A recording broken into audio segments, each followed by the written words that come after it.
मैं करनाराम चौधरी, गांव राजमथाई, तहसील बनियाना। मेरा राजमथाई में ये खेत 40 साल से है।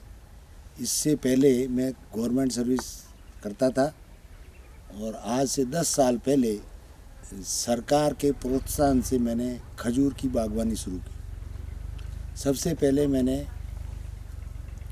2 हेक्टर में 3 वैरायटी की खजूरें लगाई थी। एक तो ये कुनेजी है, दूसरी बरी है जो उधर की साइड में है, और एक मेडजूल इसलिए लगाई थी कि ये बहुत अच्छी और किंग ऑफ डेट होती है, इसलिए उसको मैंने सेलेक्ट किया। ये लगाने के बाद में 4 साल तक हम इंतज़ार करते रहे, इनकी देखभाल की।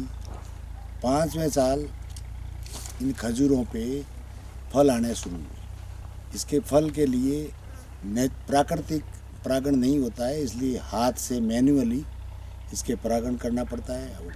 नर के फूल में से पाउडर उठा करके मादा के फूल के ऊपर हाथ से या रुई के फोए से बुरकाना पड़ता है, उससे इसमें फल बनते हैं।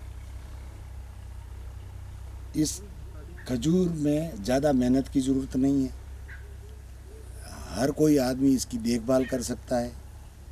इसका प्रोडक्शन भी बहुत अच्छा है।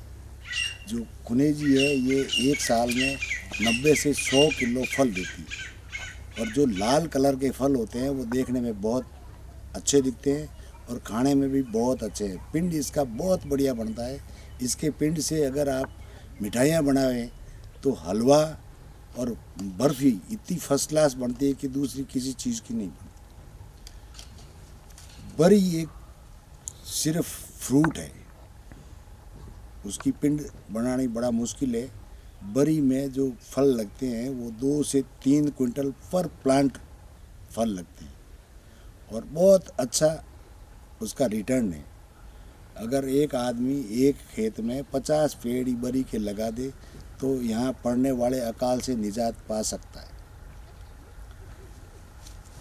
2 साल के बाद में जब इसके फल लेने लगे तो हमारे दिमाग में आया कि इसके साथ में कोई अनार के भी पौधे लगाए जाए, क्योंकि अनार का प्रचलन हमारे बालोतरा में इधर ज़्यादा था और लोग बता रहे थे कि इसका रिटर्न भी बहुत अच्छा है। तो मैंने वहाँ पे लगभग 1000 पौधे अनार के भी लगाए हैं, जो ठीक है। पर अनार की वनस्पत खजूर लगाना बेहतर है। इसमें मेहनत कम लगती है, रिटर्न अच्छा है। अनार में बीमारियाँ ज़्यादा लगती है, उसमें पेस्टिसाइड और दवाइयाँ बहुत देनी पड़ती है, खाद भी देना पड़ता है, और पानी का भी मैनेजमेंट ऐसा रखना पड़ता है कि एक दिन भी ऊपर नीचे अगर चले गए आप, पानी देने का जो सिस्टम है इरिगेशन का वो डिस्टर्ब कर दिया तो आपके अनार की फसल ख़राब हो सकती है। ये खजूर में ऐसा कुछ भी नहीं है। मैंने 4-4 महीने इस खजूर को बिना पानी सर्वाइव किया है और बहुत अच्छे फ्रूट आते हैं। 90% फ्रूट अगर पानी लगाने वाले और बिना पानी वाले प्लांट में फ़र्क रहता है। सिर्फ 90% फ्रूट मिल जाता है पानी नहीं लगा हुआ।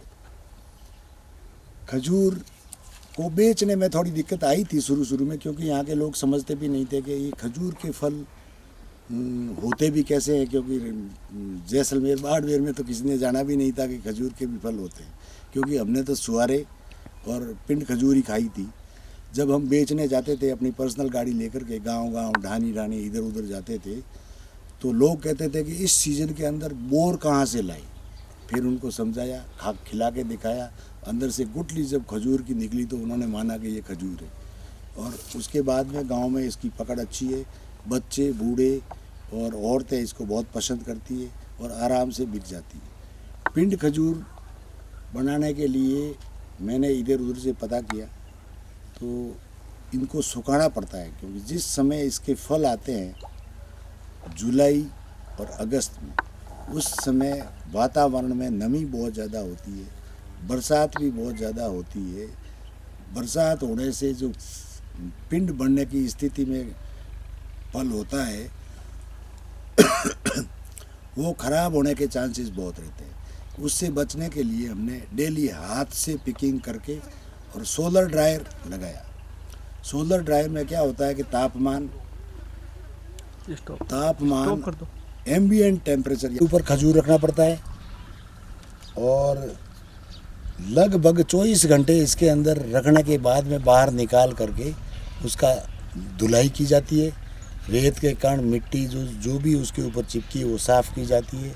उसके बाद में उसको प्लास्टिक या डिब्बे में पैकिंग करके मार्केट में भेजा जाता है। जो प्रोसेसिंग के लिए ड्रायर से बाहर निकालते हैं उसको सीधे इस मकान के अंदर लाते हैं तथा इसकी सफाई करके, वॉशिंग करके और इस तरह से डिब्बियों में पैक करके और वेट करके रखते हैं। भंडारण के लिए मैंने एक नए तरह से मकान की बनावट की है, जिसमें ये जो मकान है जिसके अंदर खजूर रहती है उसको डबल वॉल में बनाया है।